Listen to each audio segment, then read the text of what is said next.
Okay, so why don't we get started? Since we have a lot of wonderful things to talk about this evening. So thank you to those of you who are here with us this evening. I'm glad you have joined us on this lovely summer, really, evening to learn more about the Fiberistas and to hear more about the quilts that are in the current exhibit at the TAUNY Center. We've been showing the work of the Fiberistas at the TAUNY Center for years now, and they've continued to be productive throughout the pandemic, and everything that's featured in the current exhibit that we have, with few exceptions, is actually recent work that was done over the winter of 2021. So my name is Jill Bright. I'm the Executive Director of TAUNY, and I'm going to be doing some of the hosting this evening. I'm not going to talk a lot about TAUNY right now. We are going to have links in the chat for you to follow. And if you'd like to know more about us and the kinds of things we do, we hope you will. And we hope you'll look into that more after this event. In general, we're a folk and traditional arts organization, and we present all different kinds of traditional cultural activities from New York's North Country.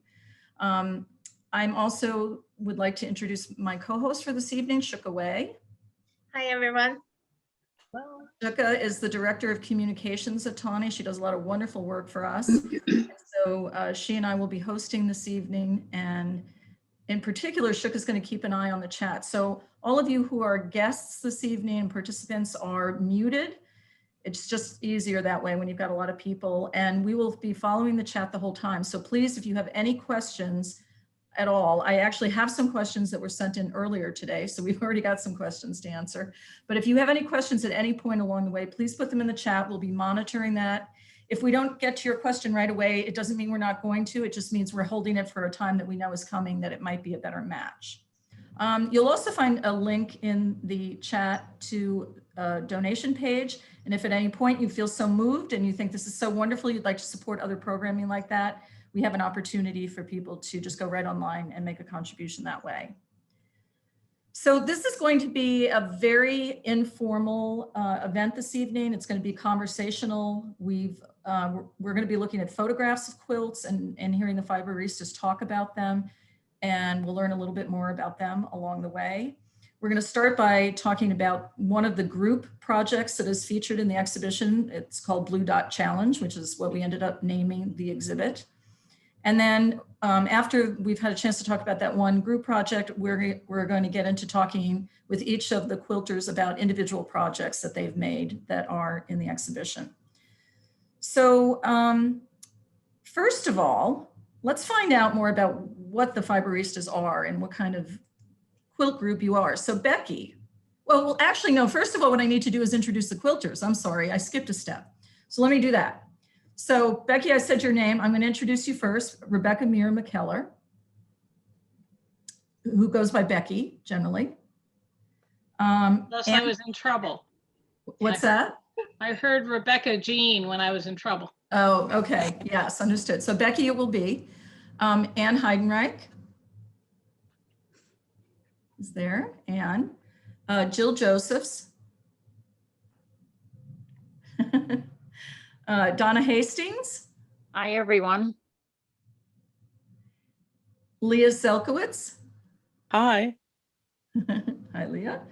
Kathy Burns. Hi, everybody. Thank you for coming tonight. And Debbera Thompson. Hello. There's Deborah. Yeah, I'm here. I'm here. So we have 7 guests this evening, which is wonderful.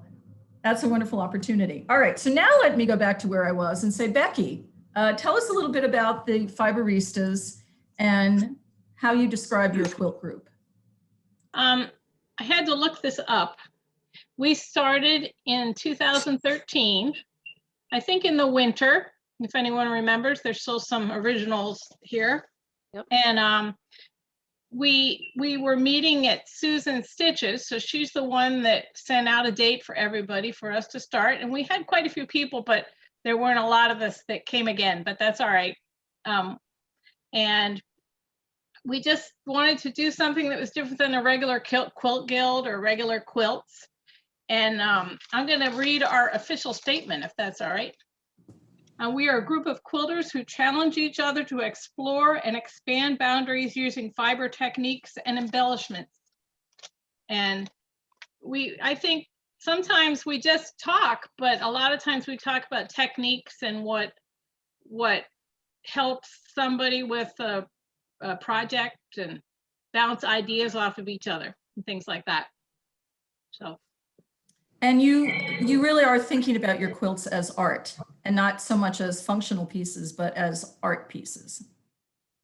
I would say, but that doesn't mean that some of us don't do traditional every once in a while and hang it, use it as a bed quilt too. Mhm. So. Right. Okay, great. So the first project that we're actually going to talk about is a group project that you've done this year. It's your most recent slice quilt project, and it's called the Blue Dot Challenge, and we'll bring that up on the screen.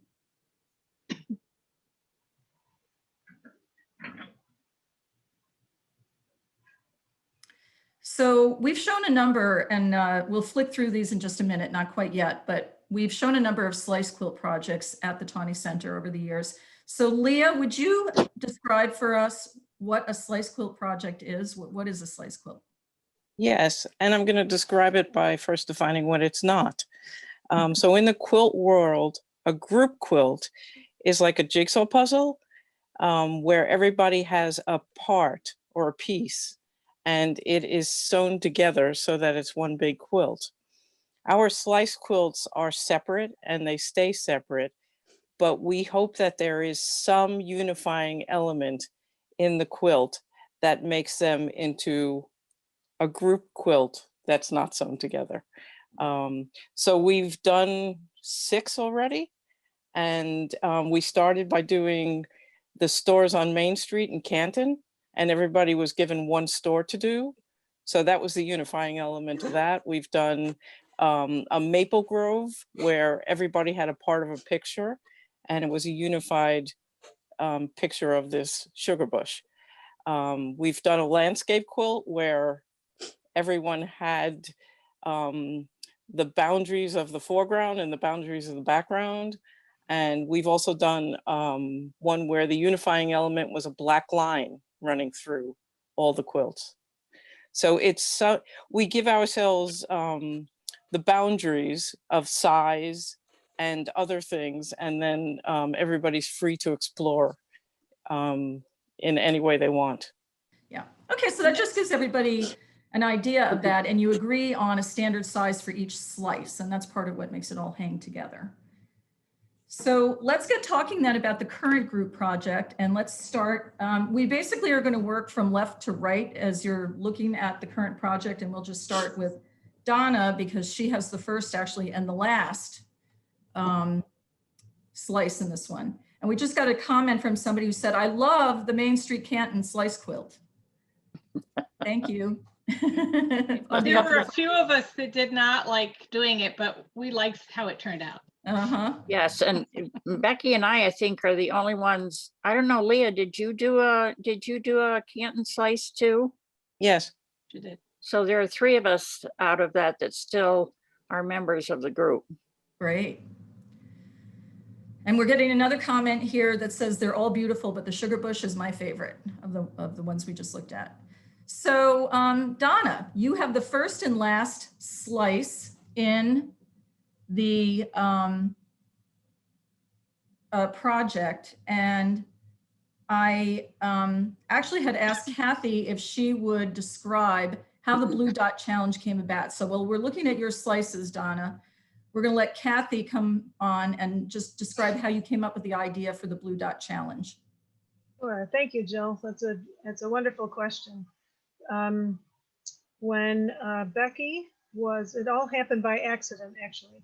Becky was working on her landscape slice, the pretty striped one that we saw earlier, and she was using paint sticks.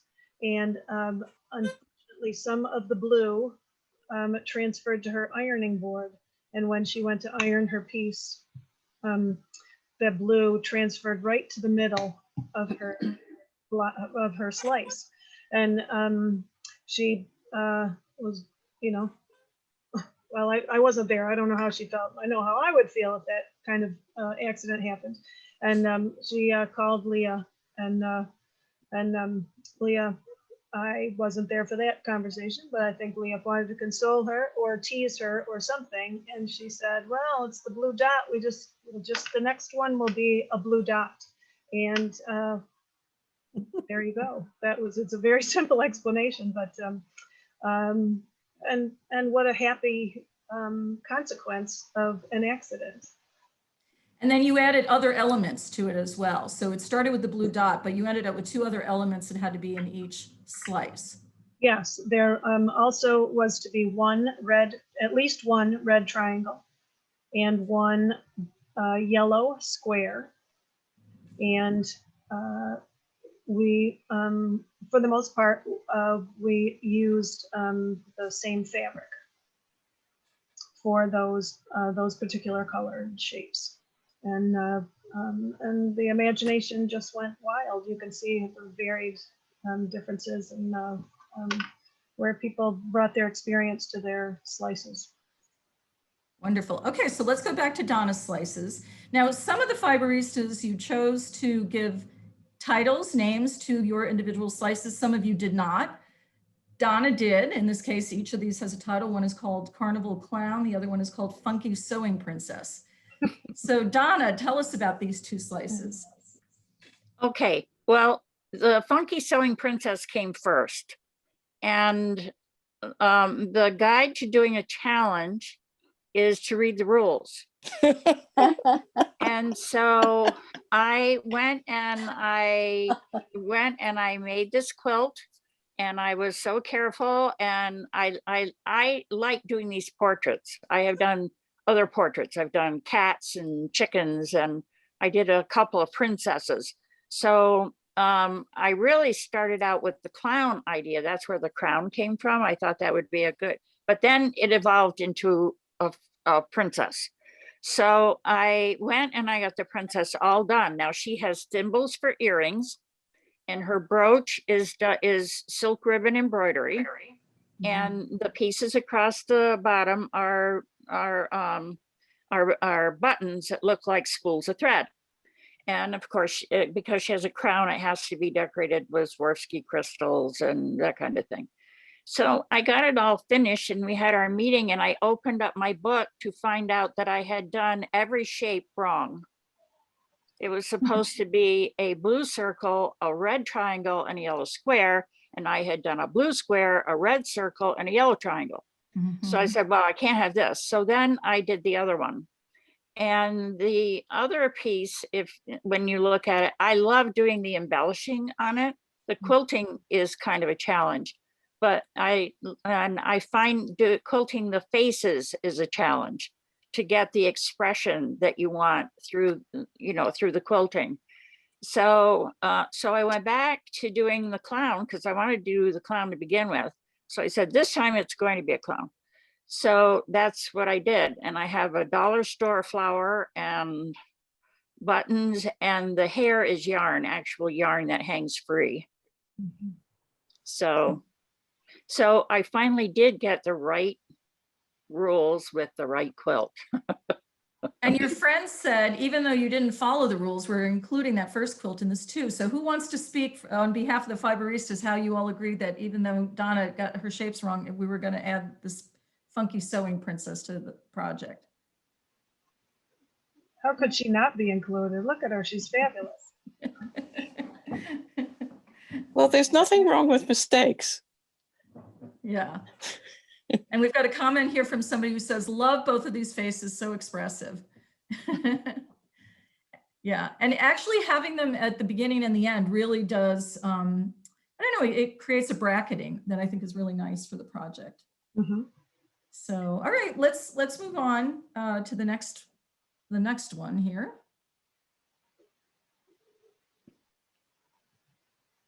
Okay, this slice is called The Three Friends, and this is the one that Anne Heidenreich made. So Anne, would you talk to us about this one? Yeah. When I first learned about the Blue Dot Challenge, I wasn't here for the meeting when it was decided that that's what was going to happen. But I actually, I was in Germany, and a German friend of mine gave me this book, which she had written and had printed. And you can see there's a dot, a triangle, and a square. And I could not, I tried to think of all the ways I could do the blue dot challenge, and I kept coming back to this. So I could not get away from it. And so this is what I did. This is a story of three friends. And I did my best to portray the story, which I think is really a great story. And I hope you can all read it. I gave them different names. The German names are Caro, Ecki, and Runda, but I named them Rounder, Boxy, and Wedge. They play together. They help each other. One day they meet others who are different, and together they make new and interesting forms. So that's my story. And then, of course, the rest is I'm just learning how to do this kind of freehand quilting. So that was a bit of a scary challenge to do that. I think it came out okay. So in the end, I'm quite happy with it. And for people who aren't familiar with freehand quilting, could you please explain what that is? The free motion quilting? Yeah. I shouldn't probably be the one to do it because everybody else in this group has done it so much more than I have. I've just started. But you drop the mechanism underneath the needle that moves the quilt forward. And there's a special foot that you put on, and then you just guide the fabric around, underneath the needle and take it wherever, hopefully wherever you want it to go and not where it wants to go always. But yeah, I'm sure one of the other fabulous Fiberistas could maybe do a better explanation. But anyway, it's so much fun to try to make these things, to turn your ideas onto fabric and realize something. We have a couple of comments here that have come in. One says, this is so optimistic as well as beautiful. We need both of those things right now. And somebody else said, really love telling a story so simply and powerfully. So appreciation for this quilt from the audience. And another person has written in and said, what is the name of the German book that you just mentioned? Sorry, I missed it.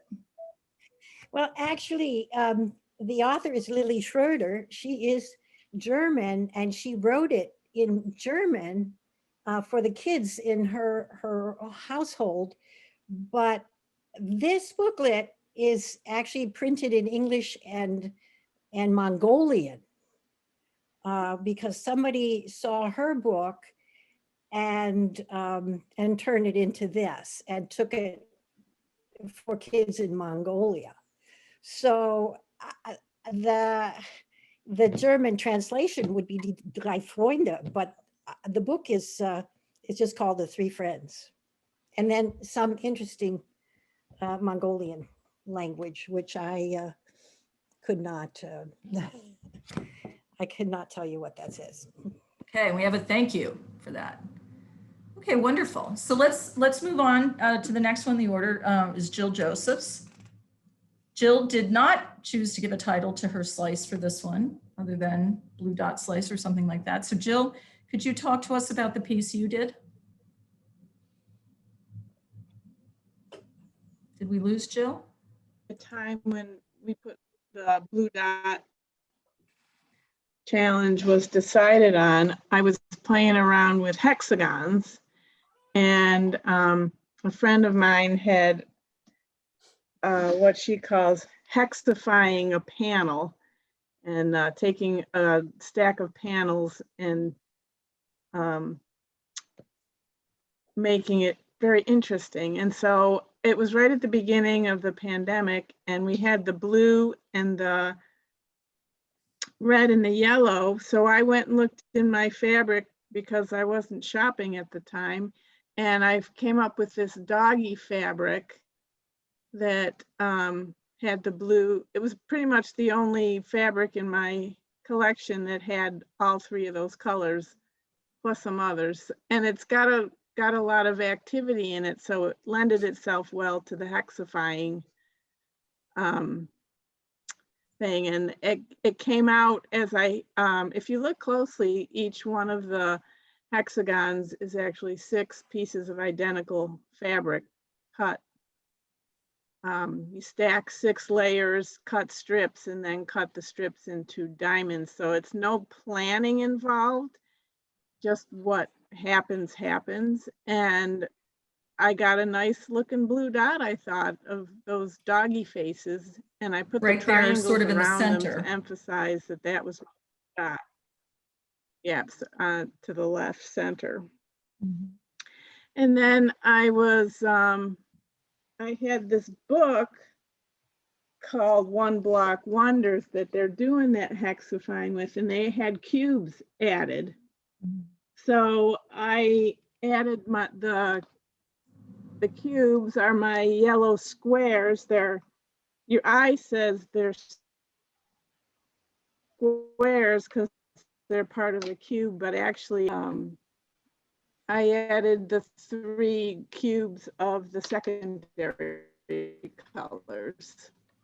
So this is geometric math, So magic that you've done here. It's geometric magic. I thought it was really. I find this one deceptive at first, because at first glance, on the back. at first glance, this one looks like a flower mosaic. And it almost looks like it's all just one solid piece of fabric that was printed this way. So this is one I'd really encourage people, if you can, come in and look at this one up close, because you do realize then when you get up close that the original fabric just had cute little dogs all over it. And Jill has so cleverly cut this fabric and assembled those dogs into these hexagon forms where they're kind of facing in towards each other or facing out, but they're creating this pattern. It is quite a bit of fancy piecing and measuring and so forth. So we've got a comment here that says glorious colors and shapes.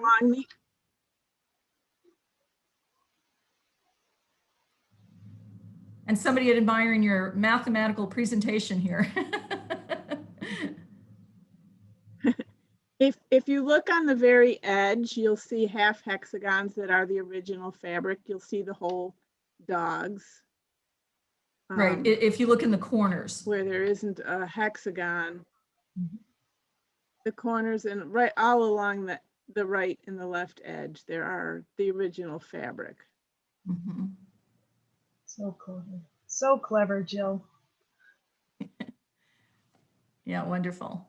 It was very interesting. I spent a lot of time with this on my design wall and deciding which hexagons went together and stood out. So it was a fun project, a good challenge. Thank you, Becky. Wonderful, thanks, Jill. And those of you who come to the TAUNY Center regularly have seen Jill's work, even apart from the Fiberistas. Her work has been featured here a number of times, including a really wonderful quilt that she made for an exhibit that we had last year that was sort of a fabric version of the St. Lawrence County barn quilt mural project. And that is now part of the TAUNY collection. And it's wonderful. You can come see that here sometime too. We've got another comment about this slice. Love the intricate geometric designs and the colors are brilliant. Thank you. Okay, so let's move along. Becky is up next. We're progressing from left to right on this blue dot challenge. And Becky also chose to do 2 slices for this project. And Becky, what would you like us to know about these 2? Well, this was another slice quilt idea I didn't like, but anyway, I did it anyway. And we have a dry erase board on our refrigerator that we usually write grocery lists on. And I was drawing pictures, ideas of what to do with this. And then Ian, my husband, did another one and he drew the block on the refrigerator. And I kind of liked it. So I tweaked it a little bit, made all those squares, and then decided I didn't know what to do with them. But eventually I thought adding the white and the black and white would help. And then I quilted the heck out of it, because I like to do that sort of things. And I think it came together pretty well. So before you move on, Becky, so when you say you quilted the heck out of it, that once again, you were doing the free motion quilting that Anne was Yeah. describing? Okay, Yeah. and on the white fabric, I think it's easy for people to see exactly what that really concentrated quilting looks like. That would look very different if you were doing kind of a, you know, a hand quilted or some other even kind of machine quilting process, that you really do end up with almost a stippled effect, right? Yeah. And also if you did it, let's say if you were doing machine quilting that way without lowering the feed dogs, those are the little teeth underneath that keep the fabric moving along. It would take you forever because you'd have to stop and start and stop and start. And this way you can just buzz along. It doesn't mean it goes really fast, but it goes faster than it would if you did it by hand or the other way on machine. That really does seem terrifying to me to embark on that, because you put on, you know, you put on all this effort to piece the thing together, and then if you mess it up in the quilting, oh boy, that's kind of heartbreaking. Well, I must say that it takes a lot longer to take it out than put it in. I have just been working on a quilt that I put in about an hour of quilting and realized I had to take it out, and it took me about 10 hours. Oh, wow. And you have just to make sure you get it right the first time, I guess. So Becky, we have some comments about this particular slice. Let's see. One person said, wow, the two slices you chose to do are very different, and you're going to hear soon about the second one and how that came to be. Somebody else appreciates that this particular slice you just described has a minimalist aesthetic, but it's also at the same time very intricate. And another person commented that it's reminiscent of, I don't know if you say Mondrian, do you pronounce the name Mondrian, the artist? And I see absolutely what that person is referring to in looking at the aesthetic of this quilt. I was going for contemporary, so I think it turned out pretty well in that respect. Yeah, Oh. yeah. But then the other one is very different, Becky. So what happened with the second slice? Well, one day I was looking in my back room, which has lots of cool fabric in it and all that, and I saved pieces to things, and the trees were actually leftover trees from the sugar bush quilt. And they were actually 2 trees, but I cut them into 3, so they didn't look like the same tree. So now you know my secret. And the snow, actually, I used a little paint to create a shadow, but it doesn't seem to come through in this picture. You can see it in real life. And then the background is an ice dye that I would have dyed with my fellow Fiberistas in the summer. It's been a while since we've done it because of COVID.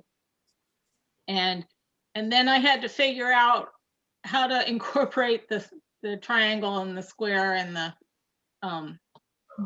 what's that? Oh, the circle, the dot. And so I just hung them from the trees. I just sort of made it fit the prerequisites. But I like how it turned out. And they're free. So if you move the quilt, the shapes move, like on a windy day. Yeah, I don't know why I like that solution to hang those shapes on the trees as free moving ornaments. I think that's appealing. And we've gotten a comment here from somebody saying this slice is very enchanting. You particularly you do like trees, Becky. That's one of the things you really like, is working with We trees. do make maple syrup, so we've got a beautiful sugar bush and we get to see them. So yeah. And then somebody else here commented, I really love the background, especially in this one.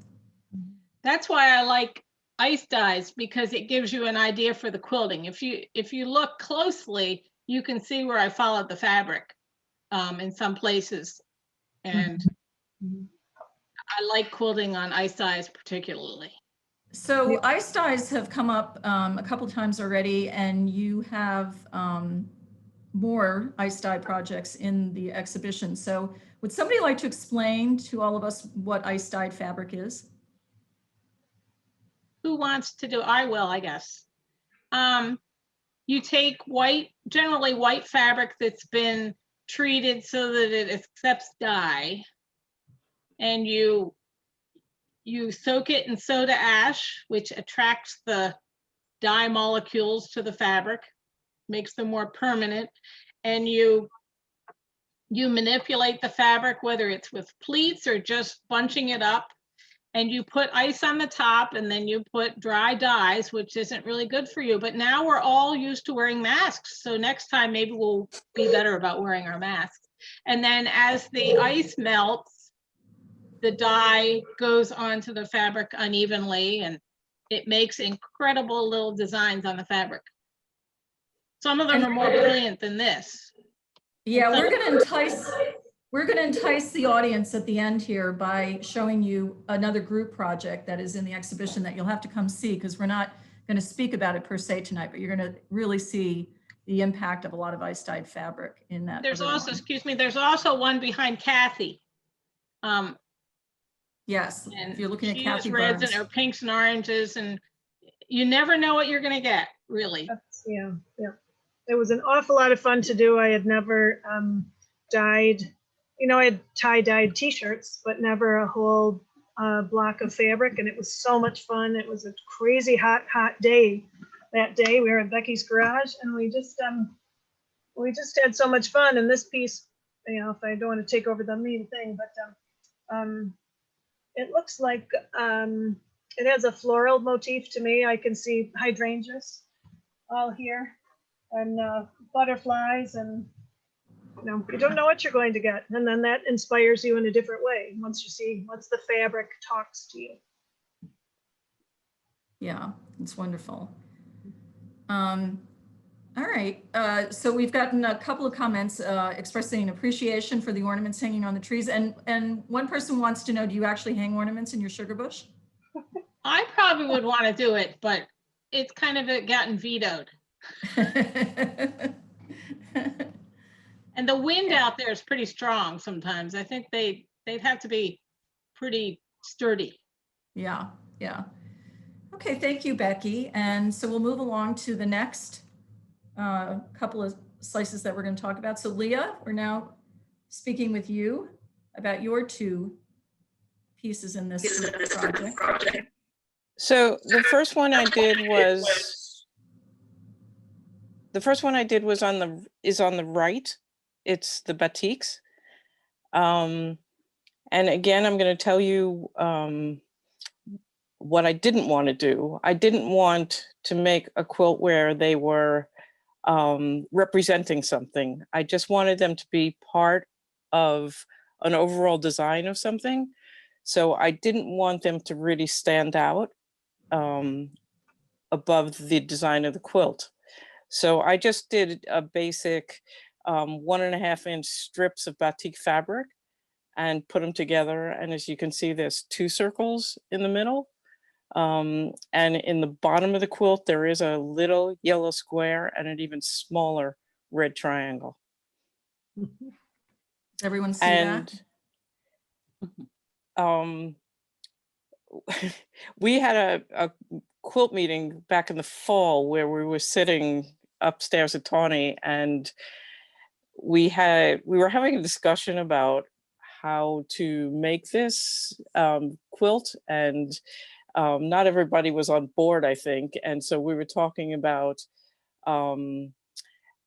representing art, and it devolved into one of these, what actually is art and how do you make it? And I just knew that what I didn't want to do was use the shapes to represent something. So that's why I did the first one. And then because of the first one, I decided to do the complete opposite in the second one, of having those shapes actually define the design. Yeah, wonderful.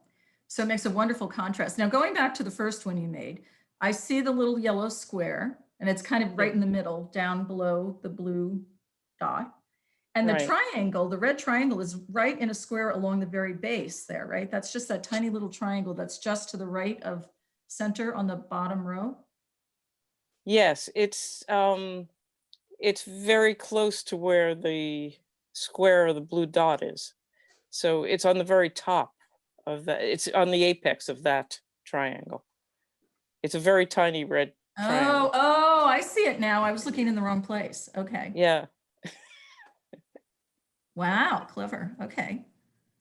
Well, somebody's written in and said, ooh, I really love these two.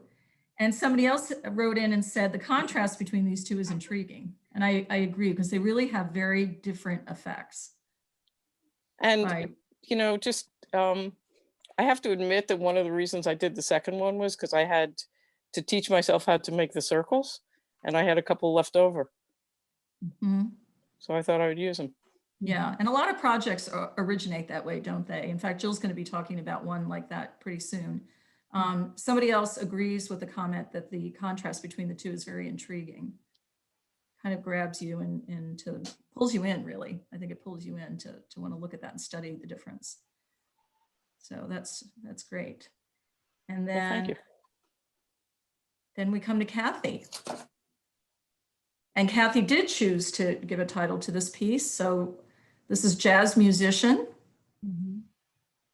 And Kathy, how did this originate, and what was your thinking when you made this slice? When we were first presented the idea, my mind went many, many places, but it always came back to there was a musical element. I guess there are bars called the Blue Note or blues music, or it was all had a musical thing. And I thought that the blue dot should be the bell opening of a brass instrument. And I wasn't quite sure. You know, I thought, well, okay, so now I have the instrument. What will the rest of it look like? And I'm not good with this is my first stab at something abstract. But the yellow square is the body of the musician, and the triangles are the sleeves, kind of in position, holding the instrument. And if I were to do it again, I would do some quilting to somehow better represent it. But I can't tell you how many. You know, I overthought and overthought this project. It's my third slice quilt for Fiberistas, and I am pretty new to quilting, and it was an exercise in having me try to break it down. I imagined something much more detailed with little tables and a stage, and you can see there's some stitching coming down from the top right corner, just some 5 radiating beams from the spotlight onto the musician. And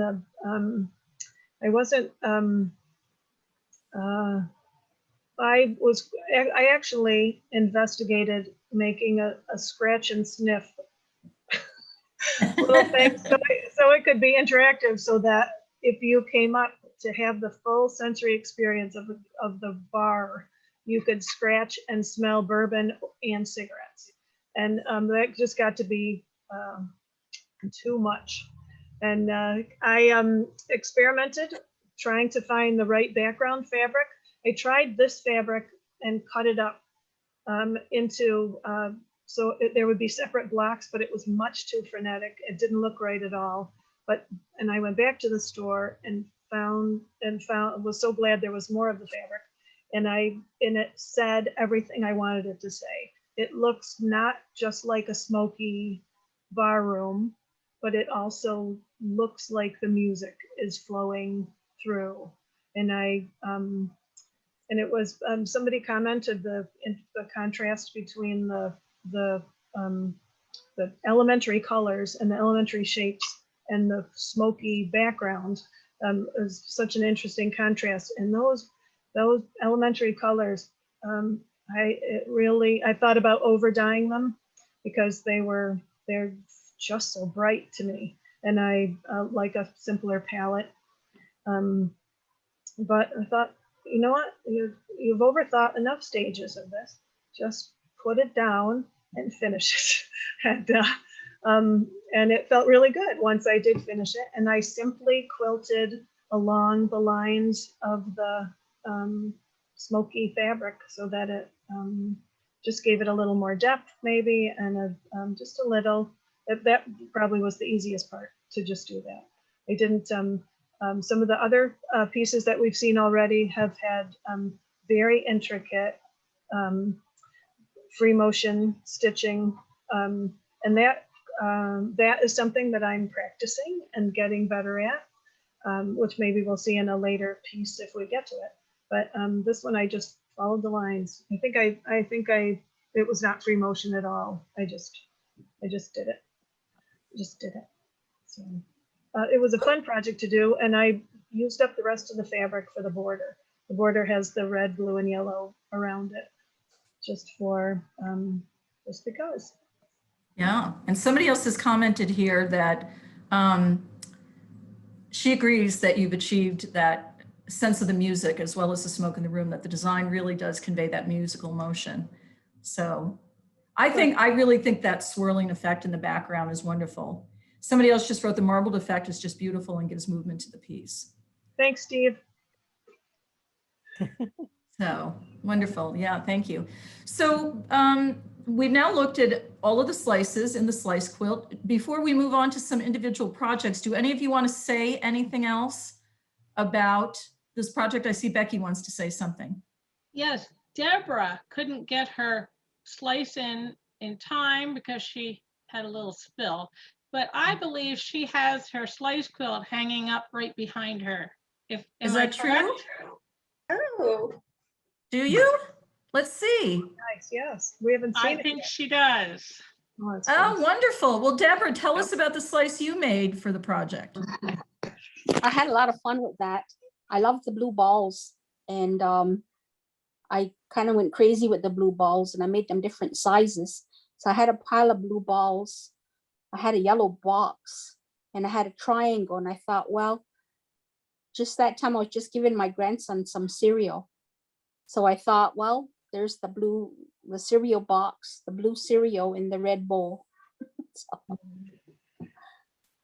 Perfect. So now so the red part of the design is at the base.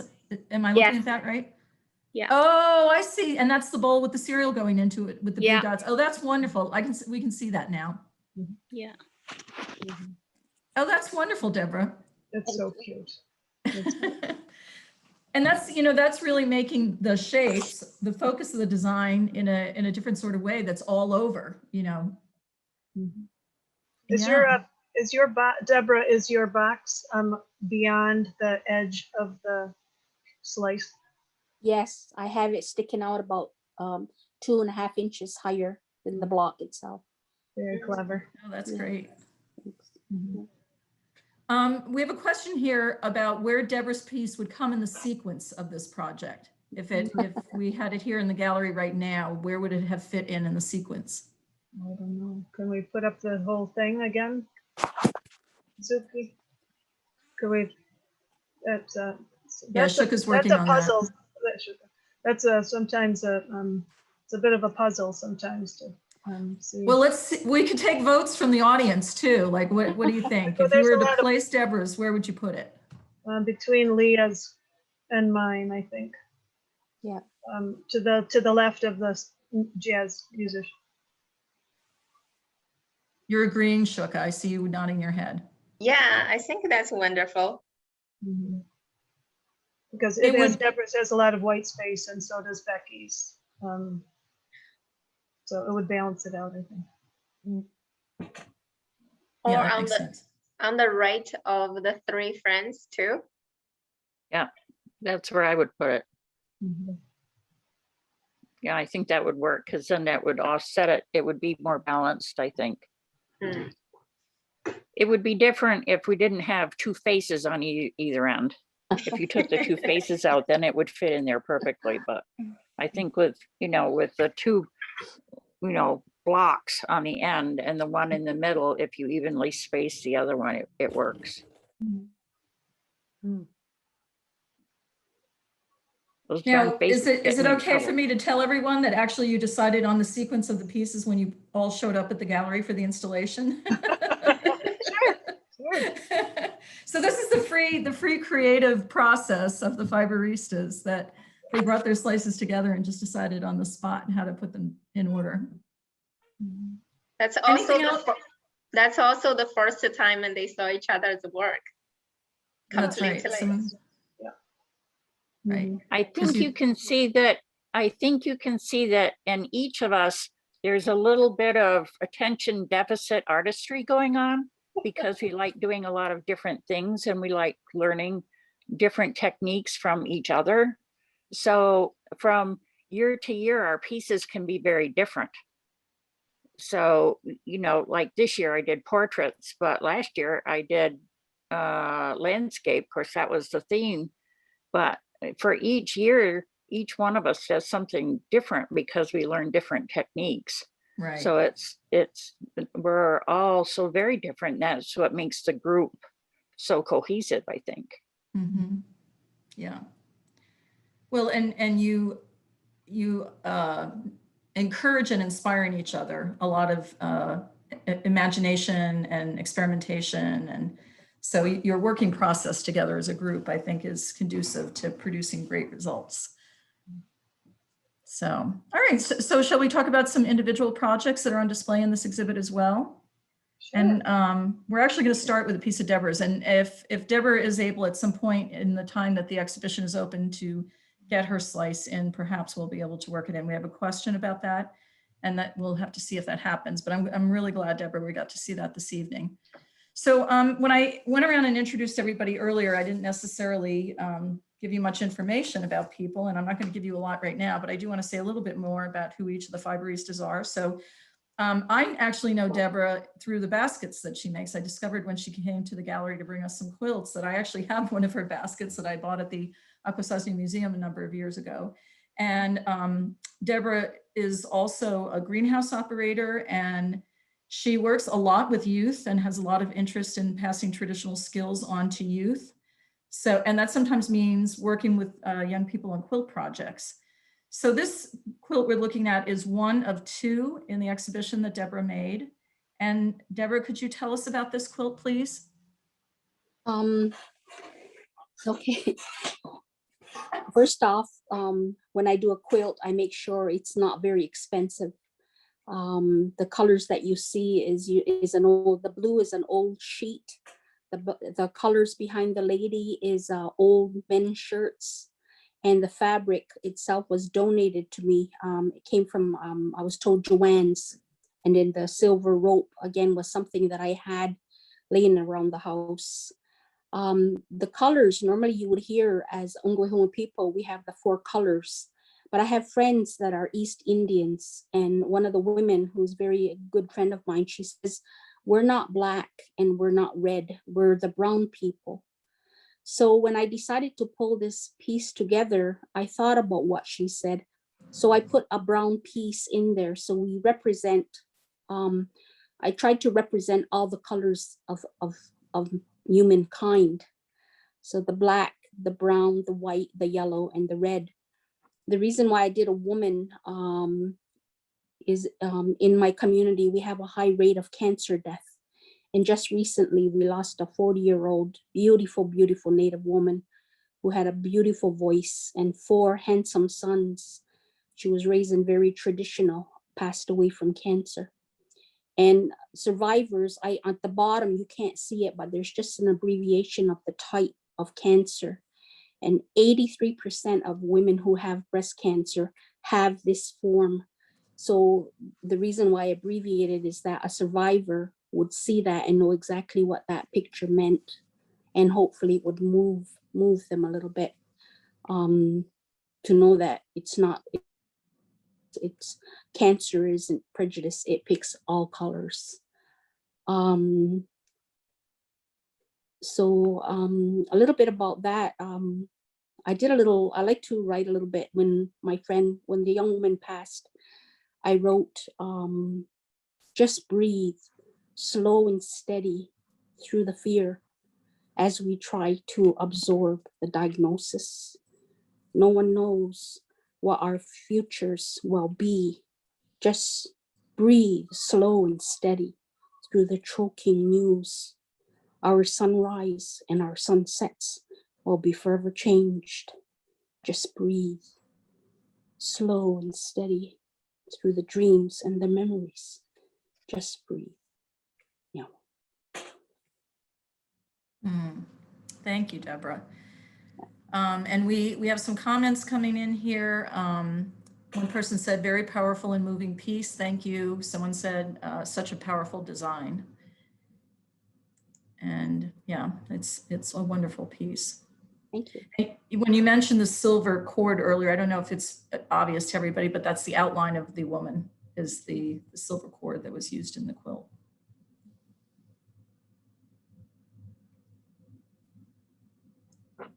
And Kathy sent you a message. So beautiful, Deborah. Thank you. Thank you. We have a technical question here about how you worked with the cording. Is the silver cord couched? No, it isn't. I did. Oh, she's dropped out at the critical moment.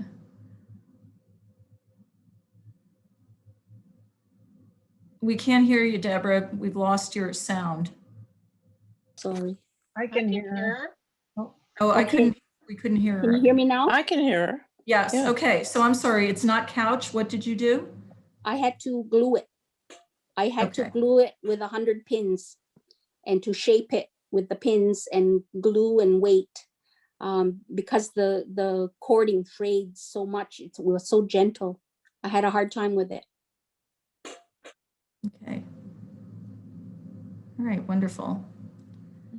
And apparently I'm the only one who was not hearing you, so I apologize for that. But Okay. this is being recorded through my computer. So if I don't hear you, it means on the recording later, nobody else will hear you either. Oh, okay. Yeah. So I'm glad you said that again. Thank you. Thank you. Yeah. Okay, let's move on to the next project that we're going to look at then, individual project. I suddenly want to buy insurance. Oh, This is a piece that Becky made. Becky has a sugar bush in her family. You know that now from her. She's also an organist and a choir director at Trinity Episcopal Church in Potsdam. And I know that that part of her life has been very important to her. We've talked about that a lot over the years, your role as an organist at the church. And she lives right outside of Canton here. And Becky, why did you make a lizard? This will sound like it doesn't connect, but it will eventually. We had a dog named Zip, and we have a magnificent picture of him. Now he's gone now. And I wanted to make a quilt of him. And I was going to Houston one year. There's a big quilt show there. And there was a lady doing a whole bunch of classes on collage quilting. And there was a lizard. And there was also dog ones. There was, I don't know, there was a few other animals. And I figured I better learn how to do collage quilting. So this is actually her design.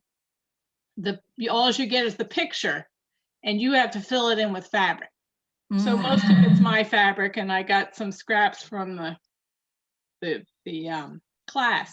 But when I got there, the pattern's magnificent, it's very clear, but I was so petrified, and I couldn't do this technique because it just required you to put stuff down and glue it. And the first time I used the glue, it spurted out all over.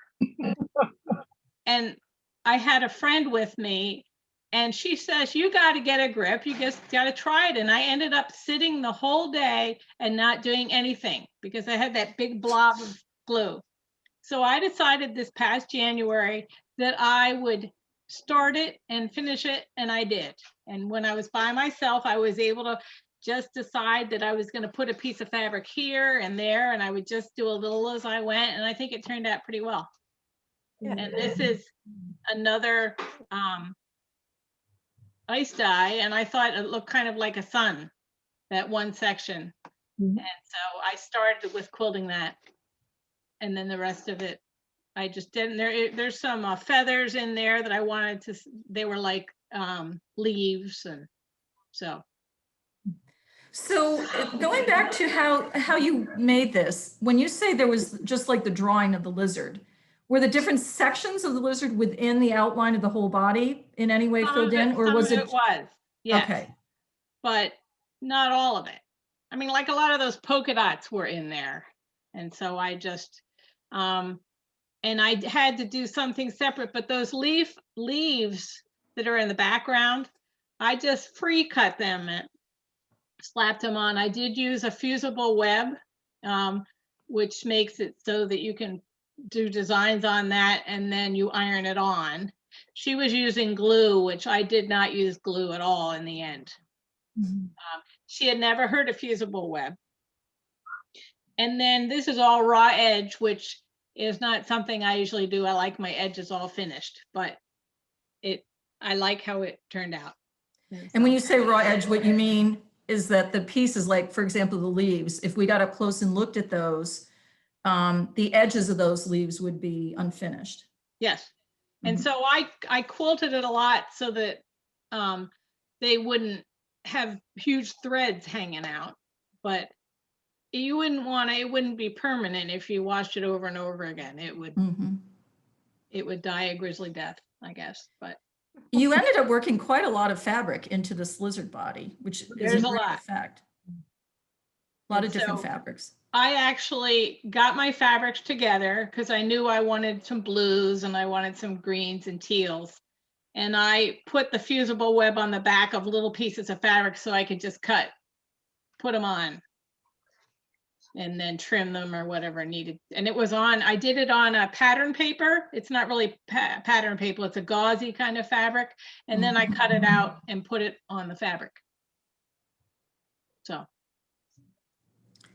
So we have a comment here from somebody who said, it's surreal, I love it. And we have a question from somebody who says, what do you think was inhibiting you in the class versus when you just finally decided to take it up and do it on your own? Well, I think the glue was a big problem for me. I don't know. She was having us hold some of the pieces of fabric down to the design and tracing it from the top, you know, if we wanted to fit certain places. And then we'd lift the fabric and look, and I just couldn't work that way. I sort of decided to work from the bottom buttons up instead of the top down, or the top of the fabric down. And I've just finished, I'm just working on another one now.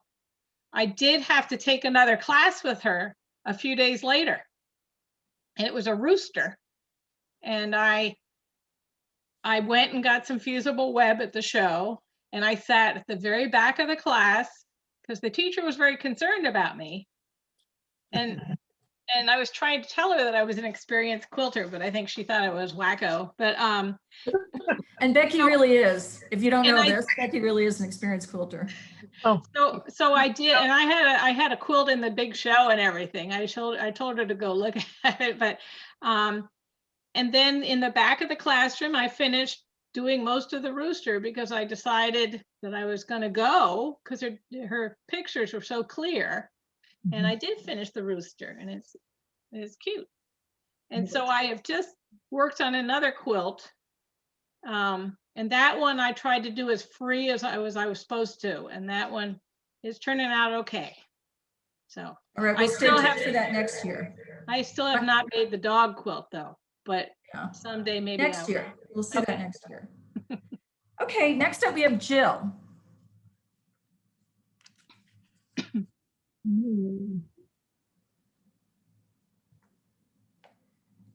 so pretty.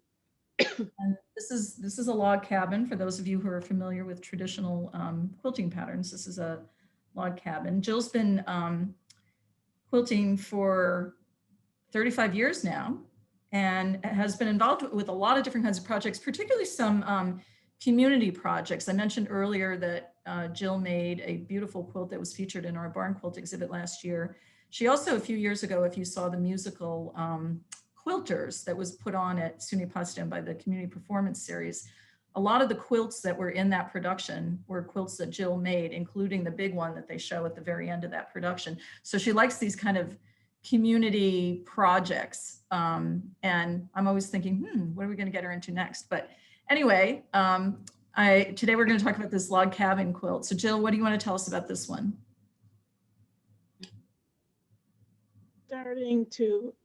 I definitely am a piecer leaning towards the more traditional side, and have been trying to lean away, well, maybe not away, but bring in some more modern features. And I think I succeeded in this one, making it more modern than I was used to. The colorful fabrics are from a collection called Sun Prints by Allison Glass, and I really like the intensity of the colors.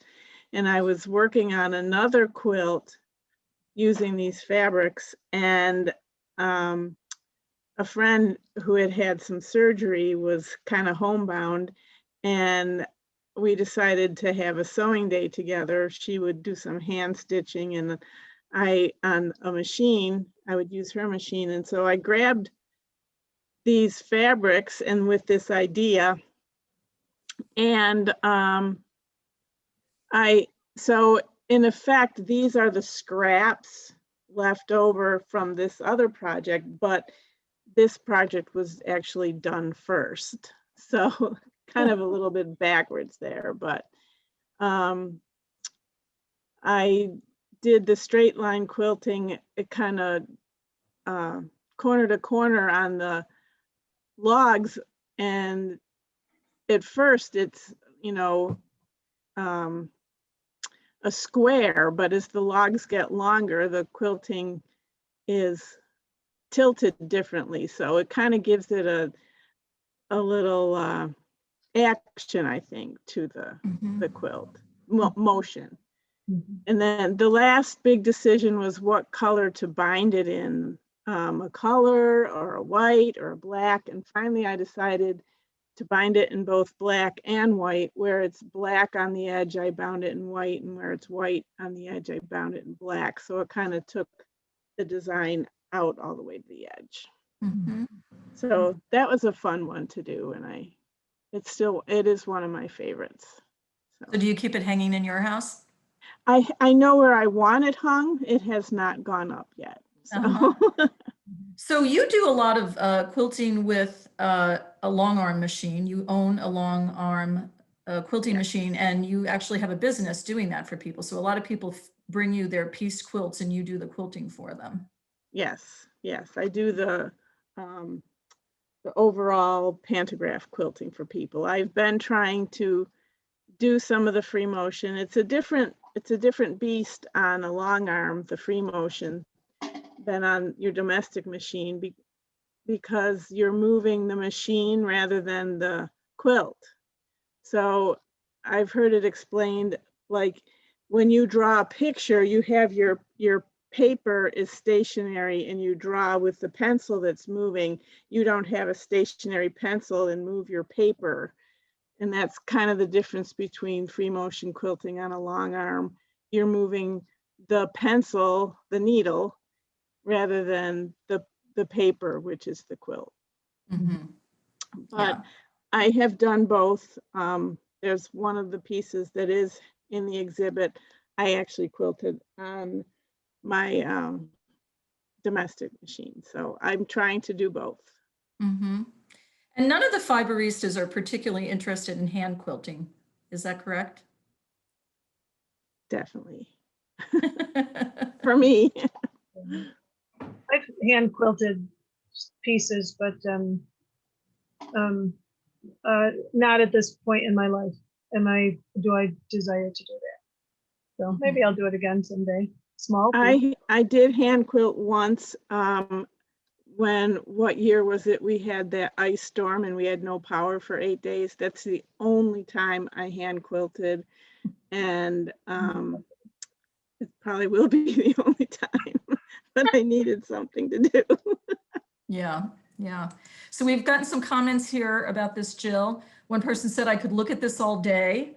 Somebody else said, this is beautiful. I love the balance of colors in it. And another person commented, I really think this is a beautiful traditional pattern in a contemporary way. So, and I agree with that. I favor traditional patterns. I really like traditional patterns, but I do enjoy the more modern look of the colors and all in here and the way it's laid out. So that's great. I have a question for Jill about Yes. how Jill Josephs. Oh, when- Jill Josephs. Yes, when you how did you decide the color arrangement for the and then to lay them out? Well, if you look, each color is actually once in every size log. So when I cut them, I cut a log of each size. The middle center is traditionally either a red or a yellow. It represents the hearth of the home in a log cabin. So the yellows went for the center. And other than that, I think there's one log of each size, and I just kind of did it as I went. Also, if you look closely at the blocks, half of them, the black and white is the large size, and half of them, the color is the large size, so that they can go together, black and white, all across the diagonal. So it took a little bit more planning than just, oh, half of it's white and half of it's black. But yeah. I'm very pleased with how it turned out because it was all kind of an experiment. Well done. Yeah, it's great. Thank you, Jill. Thank you. Okay, next we're going to Leah. And Leah is one of the original Fiberistas and came to the group as what she would describe as a basic sewer, not anybody who had any real quilting skills. And one of the things she always likes about projects that she's told us in her statement for the exhibit is that she really likes to try new skills and techniques with each project that she works on. And for the Blue Dot Challenge, it was to learn to sew a circle.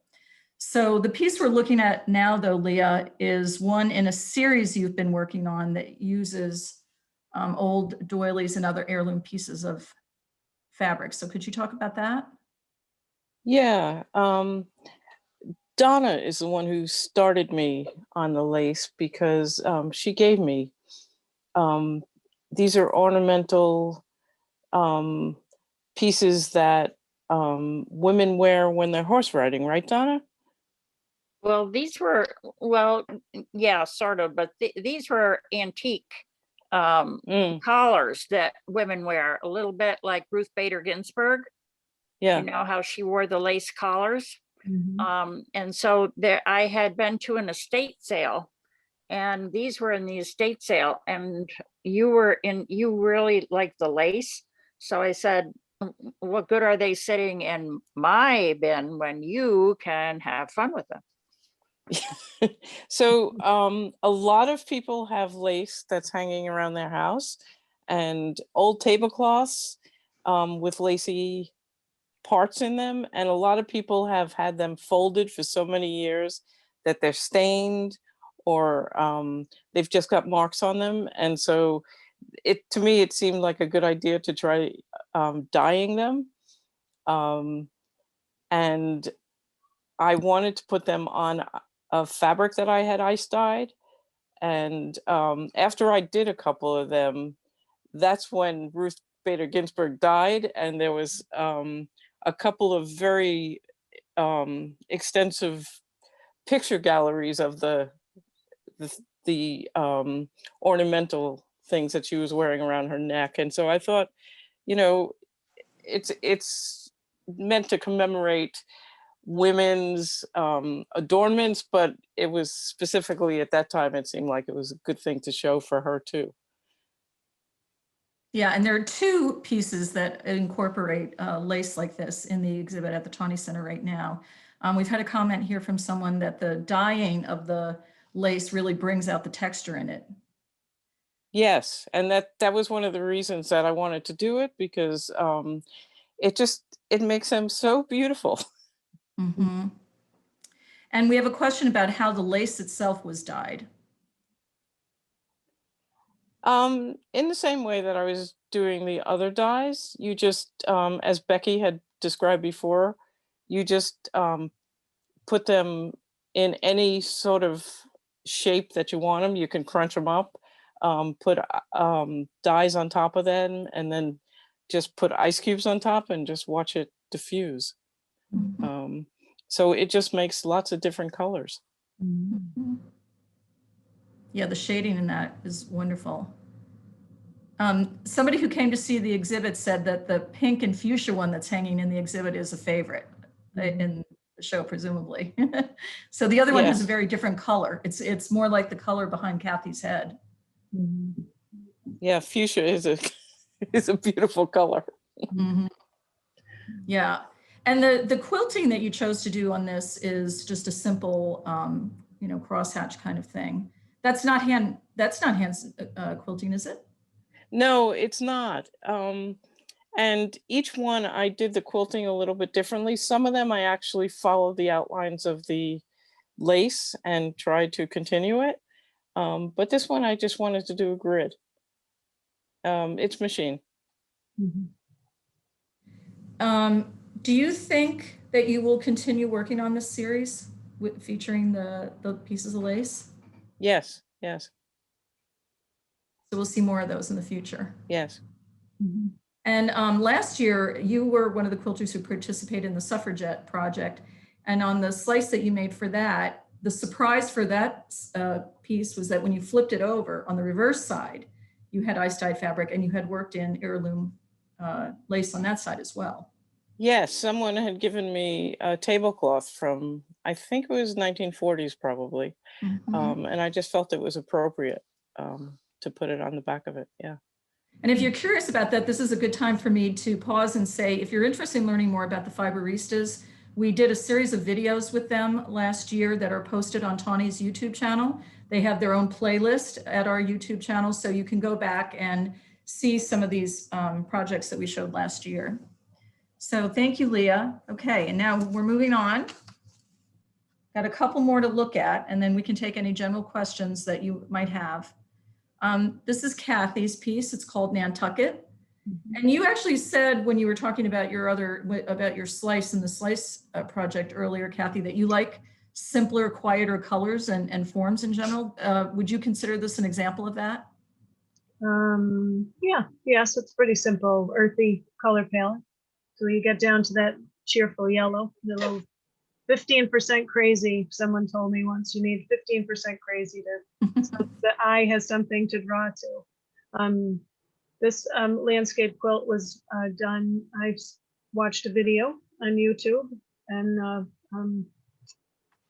Eric Eckmeyer was the woman's name, and she called it accidental landscape quilting. And she just had a number of blues and a number of tans. She had some blacks and grays and whites, and she just had very simple little curves to them. Some of mine are pretty dramatic, but it was based on the pieces that the size scraps I had, and you just lay them all over each other till you get this perspective built up, and then you can add other things. I'm pretty pleased with the way this one turned out. I like the motion of it, and a friend and I went to Nantucket for the Daffodil Festival for her 50th birthday, and in the yellow field at the bottom I've quilted thumbnail size daffodils, and they're probably bigger than that. Yeah, they're not easy to see in this photo, but again, Right, come to this the particular- exhibit and you'll see them when you get up close. Check it out. That's right. And then the the fence post there at the edge of the sand, and I've quilted bubble, like small bubble shapes over that piece that the where the fence is, and then up on one of the blue, I've just little bubbles that would on the sand. It looks like stone.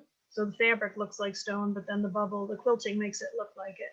And then bubbles in the water and a sandy edge. And it was just a really fun trip to go. And the sailboat was something, there needed to be something up there on that. It just, something to balance the top and bottom, you know, left and right. And, but I don't think the perspective is quite right, because that sailboat would be like a cruise liner if it was actually that big. So every project I learn something new, and that's. But it does that's balance great. it. It does balance it. It looks Yeah. great. Yeah. Yeah. So So it was a lot of fun to do. you have an alterations business, Burns Design Studios. Yes. And one of the things that I have found interesting talking to you about becoming a quilter is that I assume that a lot of the skills you had making garments and adjusting garments would come in handy for quilting, but your experience has been that really there wasn't a lot of direct transfer and that you really had to learn new skills entirely with sewing. I did. And this was, you know, this is three-dimensional to look at, where a garment is not a flat thing. It's a three-dimensional, the garment is three-dimensional. So it's different in that way. I was looking at Leah's blue dot and how she technically wanted how to sew that, you know, sew a half circle, which is very much like how to set in a sleeve. So there are, if I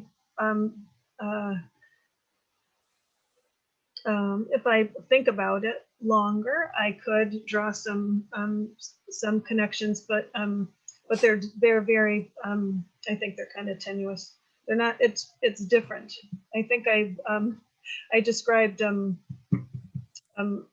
know, it's like cooking. There's a difference between making a souffle and roasting a chicken.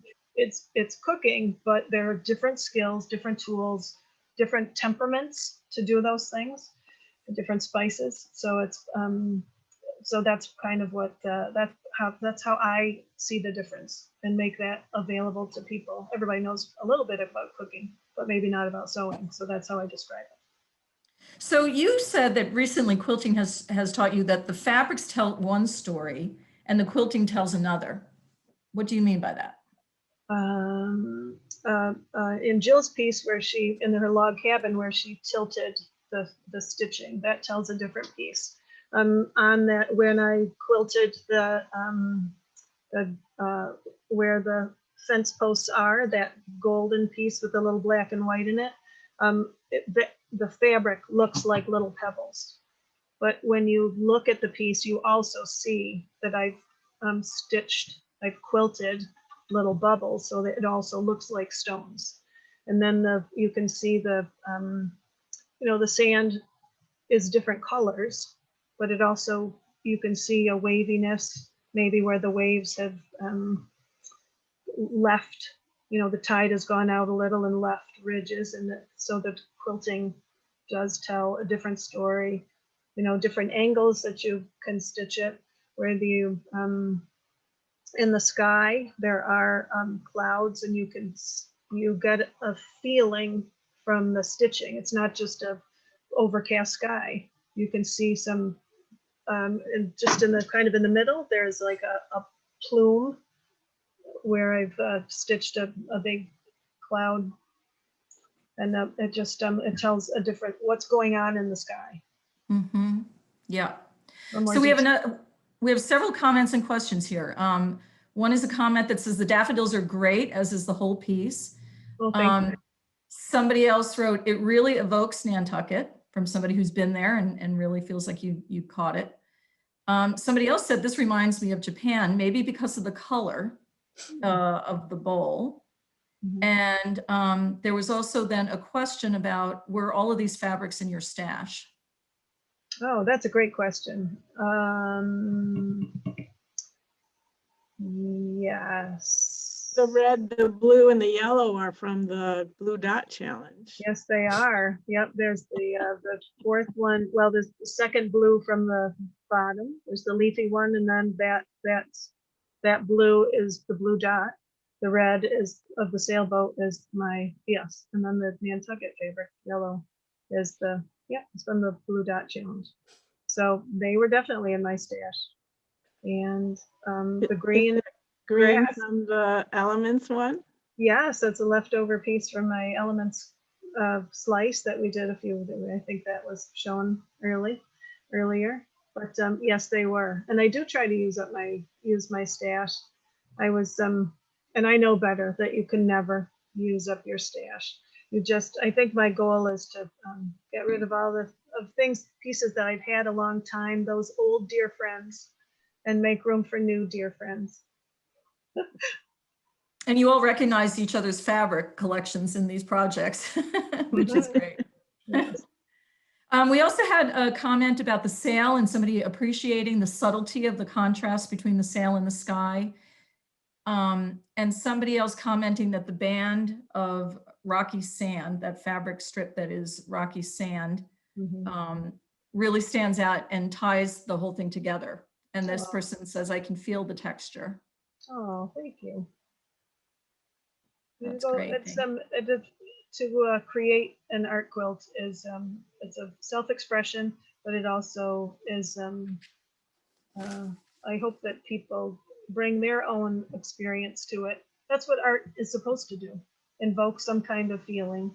And I'm glad people are appreciating this conversation.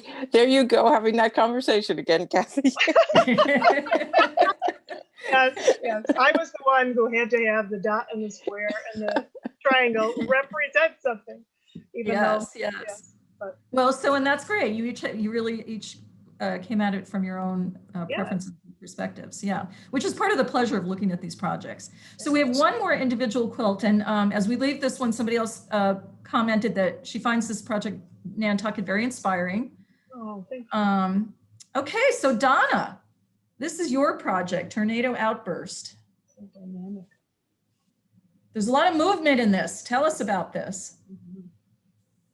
Okay, well, let me explain to you that I'm kind of an attention deficit quilter because I like hand eyes and, the two pieces that I did for the slice quilt were totally improvisational. Okay, there's no pattern to those. You just piece things as you go, and you do the same thing with the quilting and you embellish it as you go. Well, I go from that to this piece, which was every year at Vermont Quilt Festival, Sew Boutique, which is a company that sells boutique fabrics, sponsors a challenge contest. And you purchase 2 pieces of fabric, which has to go into a 20 by 20 square quilt. And these are supposed to be art quilts, and some of them are very traditional. Now, one of the things that I really like to do is I like making stars, and I do traditional paper piecing. So if you look at this piece and you divide this piece into, first you divide it into 4 quarters. So you divide it into 4 squares. If you look at those 4 squares, it is repeated the other 3 times. However, if you divide it down, you will see that every piece that's in each section is different. So when I made this piece, the 1 square has 4 pieces, 4 slices in it that gets sewn together. And every single one of those pieces in each piece is different, but I had to do it 4 times in order to make the swirl. Okay. Wow. So it was very specific. The fun part about this is that I knew the challenge was coming up, and I ordered my fabrics the 1st of April, and the piece had to be in like the 29th of May or something. And so it didn't come. And so I called them and I ordered it again, and I didn't get it until the 10th of May. So of course, I have a huge collection of fabrics. So I sat down and I made this piece. And the first section I did with Friction pen. Well, you know, with paper piecing, you hit it with the iron and it all disappeared. So I had to renumber everything. And I finally got the piece done. And in order to get it entered, I actually drove to Vermont and sat outside the building in order to get it delivered so that it was in the show. And it did very well in the show. I was very well pleased with how it did. When they sent it, I make a lot of my wall hangings with wool batting, because wool doesn't have any memory unless you put heat, moisture, and pressure. And so with this quilt, I did it with the wool batting, which I was really glad that I did, because when they sent it back to me, there was this brown envelope that came in the mail, and they folded that up into squares and slipped it into a plain brown envelope and sent it home to me. And my husband said, "You got a package from Vermont." And I took one look at it and I just had a meltdown. I was afraid something had happened to it, but it didn't, because I used the wool batting. So that taught me a lesson that from now on, if I'm going to ship anything anywhere, it's going to be made with wool batting. And just for people in the audience who may not know, a couple of things you referred to. The batting is the layer that goes between the front piece of fabric and back piece of fabric. The thing that you stitch into, that's the middle layer, that's called the batting. Yes. And A paper quilt is piecing. made with 3 layers. Right. The patterned top, the batting, and the backing. And then bindings can be done in a variety of ways. It can be done, as you see here, as a binding that shows all the way around. Or you can face it so it doesn't look like it has any binding at all and it hangs free. Some of the slice quilts that we did with facings instead of traditional binding, so that when the pieces went together, there was no interruption in your eye. It went Right, they from flowed. one piece to the next. Yep, they flowed from one piece to the next. And then you talked about being a paper piecer. Could you describe what that means? Okay, well, there's a variety of ways of doing we do it with paper now, but it's foundation piecing. And what you do is you sew your fabric to a back. Now, traditionally, this was done on like feed sacks, or many quilts in the West were done by sewing fabric pieces together, sewing the foundation with like catalog pages. So that, and they actually left the paper right in the quilt for the extra warmth. And those were utility quilts. Now, the paper piecing, the way it's done now, is quite precise. And so there are some very, very elaborate designs that are done by doing paper piecing. Okay, thank you. Well, this is wonderful. So, okay, that's one project from each of you, and then the one group project. So we're going to just end by showing you another group project that is in the exhibit. We're not going to talk about this one in detail. We're showing it to you so that you'll be really interested and want to come see it. But this is an ice dye challenge project, and you can see all the ice dye dyed fabric that are in these pieces that were made by different members of the Fiberistas. So is there anything else that any of you would like to talk about? Anything we haven't covered? Or are there other questions from the audience? What else would anybody like to know or hear about? There are plenty more quilts in the exhibit that you didn't get to see this evening. So do, if you are in a position to do so, come see it, because there's a lot more work to enjoy. We do have a question for the ice dyed fabric. Are you using powder for the dye? Yes. Yes. And you have to be careful because you don't want to inhale it. So we do it outside and we still get dye all over everything. And we wear gloves and a face mask. And I have glasses, but if you're doing it outside, it might be good to wear goggles too. The powder is quite fine and it migrates through the air as well as on the fabric. Again, I okay. didn't, I didn't make the, I, like I said, I fell down that Friday. I wasn't able to come on Saturday to bring my pieces. My ice dies right here. Oh, beautiful. It's a 3D ice die. Beautiful. Yeah, that's lovely. Yes, it is. And My how ice did dye you make is the in the raised center. flowers? It's just manipulated fabric, just rolled fabric with some beads in there and ice dyed in dollar store fabric. Wonderful, beautiful. Yeah, that's beautiful. I would like to elaborate a little bit on that. We are always open to new members and new ideas.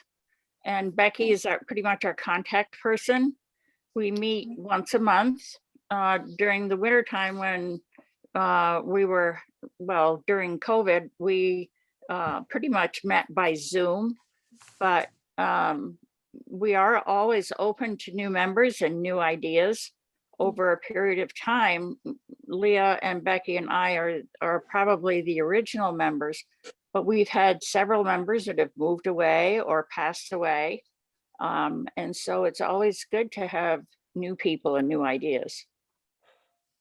And the Fiberistas actually have been meeting at the TAUNY Center, not so regularly, not since the pandemic, but you just this past month had a meeting here and you'll be meeting regularly. So there is also an opportunity. Is it going to be primarily the first Saturday of the month? Lately, it's been the second, and our The next second one's on the Saturday of the second month. Saturday, but people can contact me, that's okay. Yeah, so find out. we can get some contact information. We'll follow up with everyone via email tomorrow, and we can make sure that Becky's contact is in there so that if Yeah. you're interested in getting in touch with the Fiberistas, you can do that. We do have a question about how your techniques have changed over time for those of you who've been there from the beginning.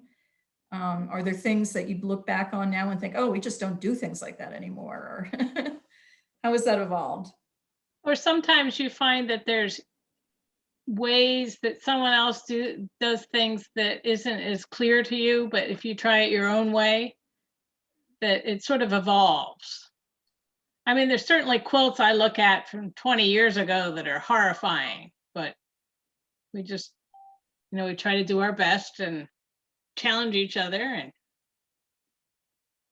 I think that's what I think, so.